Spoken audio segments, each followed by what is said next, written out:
Okay, picture this. It's 11 p.m. That big deadline is tomorrow morning. You've known about it for weeks, but here you are, racing against the clock. Sound familiar? Yeah, you are definitely not alone. See, procrastination isn't some simple character flaw. It's this fascinating, universal psychological battle happening inside your brain. So let's get into it. I mean, just look at this number. Studies show that a staggering 95% of people procrastinate at least sometimes. That's pretty much everyone. So the real question isn't if you procrastinate, it's why. So, yeah, why do we do it? Why do we consistently choose last-minute panic over calm, steady work? Well, I can tell you, the answer has nothing to do with being lazy or bad at time management. Nope. It's about a fundamental conflict happening right now between two very different characters living inside your brain. To really understand procrastination, you first have to meet the two minds that are constantly fighting for control of your actions. Okay, so on one side, you've got the planner. This is your rational mind. It lives in your highly evolved prefrontal cortex. It sees the future, it gets consequences, and it genuinely wants you to succeed in the long run. But on the other side, you've got the instant gratification monkey. The monkey lives in your ancient limbic system, and it operates on a very, very simple rule. If it feels good now, let's do it. If it feels bad now, let's avoid it at all costs. And this isn't just some cute metaphor. It actually maps directly onto our brain's architecture. The planner is that new, sophisticated software, while the monkey is running on ancient, hardwired survival code.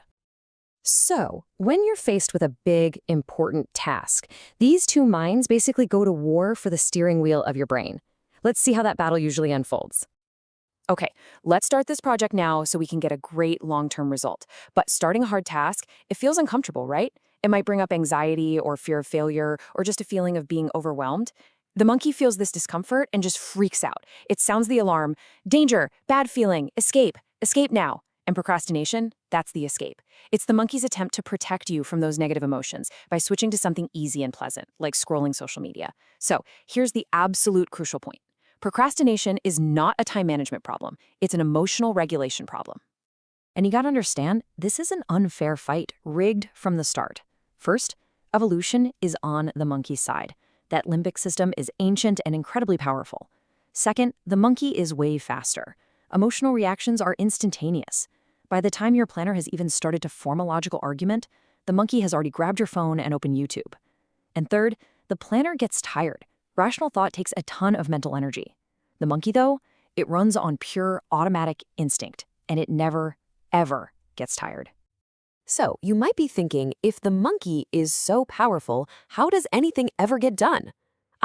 Well, there's a third character in this little drama, the panic monster. It's asleep most of the time, but it awakens when a deadline is so terrifyingly close that the consequences of failure become very, very real. And this is exactly how every all-nighter you've ever pulled happens. When the panic monster shows up, growling and freaking out, the monkey doesn't argue. It doesn't negotiate. It drops the controls and runs for its life. And suddenly, you can focus. Suddenly, you can work for 12 hours straight. The only problem? The panic monster is powered by stress and fear, which is just a terrible way to live and work. So, how do we get things done without relying on a terrifying last-minute monster? Well, the key is to stop trying to fight the monkey head-on and start outsmarting it. We need a game plan that strengthens the planner. Let's look at a few strategies. All right, the monkey hates the discomfort of starting. So the trick is to make starting so ridiculously easy that it doesn't even trigger the alarm. Don't commit to write the whole essay. Just commit to open the document and write one sentence. Or put on my running shoes. That's it. The goal is just to start, because momentum is the planner's best friend. Instead of fighting the monkey, why not make a deal with it? This is basically the Pomodoro Technique.